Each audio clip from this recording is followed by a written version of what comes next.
বিষয়ে যদি আমি আলোচনা কৰিবলৈ যাওঁ তেনেহ'লে দেখা যায় যে অসমৰ যিসকল শ্ৰেষ্ঠ ব্যক্তি শ্ৰেষ্ঠ মানৱ অসমীয়াৰ কাৰণে তাৰে ভিতৰত বিষ্ণুপ্ৰসাদ ৰাভা অলপ ব্যতীত।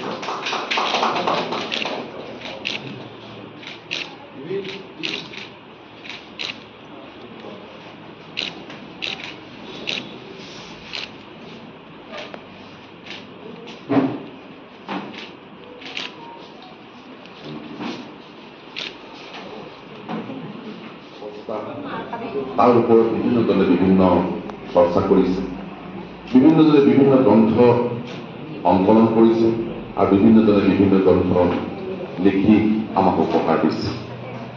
ঠিক সেইদৰে আজি ই আজাদী ঝুঠা হে সাম্যবাদী বিপ্লৱৰ পটভূমিত কলাগুৰু বিষ্ণুপ্ৰসাদ ৰাভাৰ জীৱন দৰ্শনৰ ওপৰত বা কলাগুৰু বিষ্ণুপ্ৰসাদ ৰাভাৰ সেই 5 বছৰীয়া অজ্ঞাতবাসত থকাৰ জীৱনকালত এটা মহৎ পদক্ষেপ বুলি ক'ব লাগিব।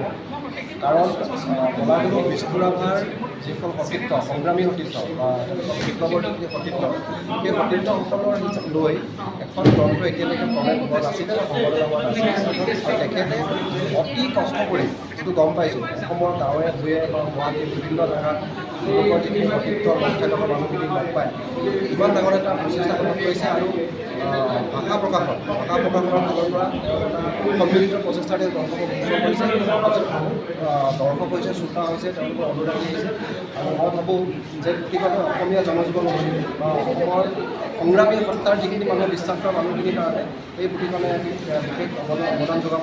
আৰু পুনৰবাৰ মই তোমাৰ ভাষা শুভকামনা জনাইছোঁ। বৈপ্লৱিক কালৰ যি ঘটনাৰাজি, সেই ঘটনাৰাজিত ইয়াত তুলি ধৰা হৈছে।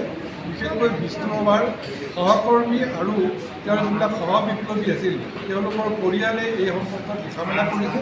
আৰু মই ভাবোঁ যে এইখন অনবদ্য গ্ৰন্থ, আৰু এই গ্ৰন্থখনে বিষ্ণু ৰাভাক মই ভাবোঁ অধিক চৰ্চা কৰাৰ কাৰণে প্ৰেৰণা দিয়ে।